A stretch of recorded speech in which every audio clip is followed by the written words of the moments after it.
जय श्री राम भक्तों स्वागत है आपका हमारा चैनल देववाणी में। भक्तों, आपको हमारी कथाएं कैसी लगती हैं हमें कमेंट करके ज़रूर बताएं। भक्तों, हमारी कथाओं को लाइक अधिक से अधिक करें, इन्हें शेयर करें और हमारे चैनल को अधिक से अधिक सब्सक्राइब करें। भक्तों, आपसे एक गुजारिश है, हमें इंस्टाग्राम पर फॉलो करें जिसका लिंक डिस्क्रिप्शन में दिया गया है। तो चलिए शुरू करते हैं आज की कथा। जय श्री राम दोस्तों, ये कथा एक सवाल पर आधारित है। कथा को पूरा सुनिएगा और लाइक जरूर कीजिएगा। चलिए कथा की ओर चलते हैं। आज की कथा है 3 बुद्धिमान दोस्त राजा की एक पहेली। आइए कथा श्रवण करें। एक बहुत पुराना साम्राज्य था। उस साम्राज्य के बड़े मंत्री की मृत्यु हो गई थी। उस राज्य का नियम था कि देश भर में जो सबसे ज्यादा बुद्धिमान आदमी होता उसी को मंत्री बनाते थे। उन्होंने सारे देश में परीक्षा ली और 3 आदमी चुने गए जो सबसे ज्यादा बुद्धिमान सिद्ध हुए थे।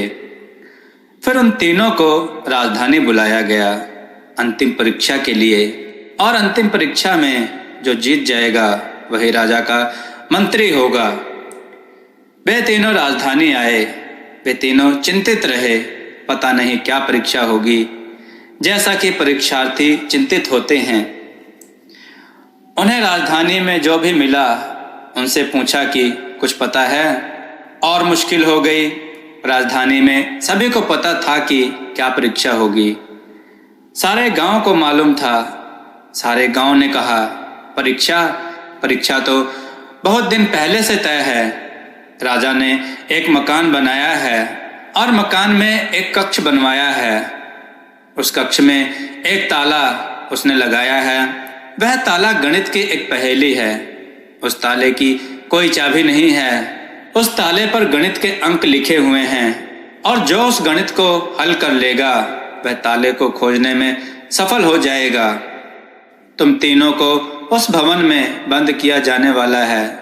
जो सबसे पहले दरवाजा खोलकर बाहर आएगा वही राजा का मंत्री हो जाएगा। वे तीनों घबरा गए। एक उनमें से सीधा अपने निवास स्थान पर जाकर सो गया। उन 2 मित्रों ने समझा कि उसके उस मित्र ने परीक्षा देने का ख्याल छोड़ दिया। वे दोनों भागे बाजार की ओर। रात भर का सवाल था, कल सुबह परीक्षा हो जाएगी। उन्हें तालों के संबंध में कोई जानकारी ना थी। ना तो वे बेचारे चोर थे कि तालों के संबंध में जानते, ना ही वे कोई तालों को सुधारने के कारीगर थे। वे बहुत परेशानी में पड़ गए कि हम तालों को खोलेंगे कैसे। उन्होंने जाकर दुकानदारों से पूछा जो तालों के दुकानदार थे। उन्होंने गणित के विद्वानों से पूछा। उन्होंने बड़ी किताबें इकट्ठी कर ली पहेलियों के ऊपर की। वे रात भर किताबों को कंठस्थ करते रहे, सवाल हल करते रहे। जिंदगी का सवाल था। उन्होंने कहा, सोना उचित नहीं, एक रात ना भी सोए तो क्या हर्ज है। दोस्तों, परीक्षार्थी सभी यही सोचते हैं कि एक रात नहीं सोए तो क्या हर्जा है, लेकिन सुबह उनको पता चलता है कि बहुत हर्जा हो गया। रात भर पढ़ने के कारण जो थोड़ा बहुत वे जानते थे वह भी गड़बड़ हो चुका था। सुबह उनमें से कोई पूछता कि 2 और 2 कितने होते हैं, तो वे उसका भी उत्तर देने में हिचकते। ना मालूम कैसी कैसी पहेलियां हल की। यही तो होता है परीक्षार्थियों का। परीक्षा के बाहर जिन सवालों को वो हल कर सकते हैं वही परीक्षा में हल नहीं कर पाते।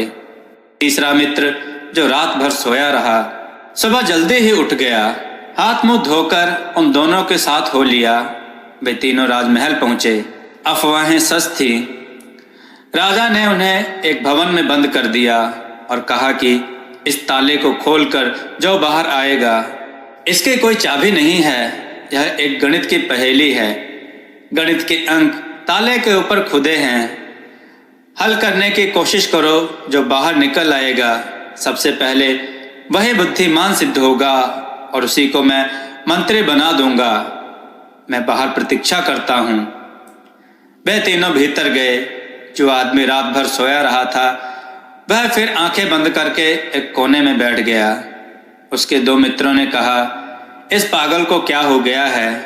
कहीं आंखें बंद करने से दुनिया के सवाल हल हुए हैं? शायद इसका दिमाग खराब हो गया है। वे दोनों मित्र जो होशियार थे सोचते थे कि उनका दिमाग ठीक था। अपनी किताबें वे अपने कपड़ों के भीतर छिपा कर लाए थे। उन्होंने जल्दी से किताबें बाहर निकाली और अपने सवाल हल करने शुरू कर दिए। दोस्तों, आज के परीक्षार्थी ऐसा ना समझें कि आजकल ही परीक्षार्थी होशियार होते हैं। पहले जमाने में भी आदमी इसी तरह नकल करते थे। बेईमानी बड़ी प्राचीन है। सब किताबें नहीं हैं, बेईमानी की किताब बहुत पुरानी है। उन्होंने जल्दी से किताबें निकाली। दरवाज़ा बंद हो चुका था। वे फिर सवाल हल करने लगे। वह आदमी आधे घंटे तक, वह तीसरे नंबर का आदमी आंख बंद किए बैठा रहा। फिर उठा चुपचाप, जैसे उसके पैरों में भी आवाज़ ना हो। उन दो मित्रों को भी पता न चला। वह उठा दरवाजे पर गया। दरवाजे को धक्का दिया। दरवाज़ा अटका हुआ था। उस पर कोई ताला ही नहीं था। वह बाहर निकल गया। राजा ने कहा, यहाँ कुछ करने की ज़रूरत ही ना थी। दरवाज़ा सिर्फ अटका हुआ था और हम यह जानना चाहते थे कि तुम तीनों में से जो सबसे ज़्यादा बुद्धिमान होगा वह सबसे पहले यह देखेगा कि दरवाज़ा बंद है या नहीं।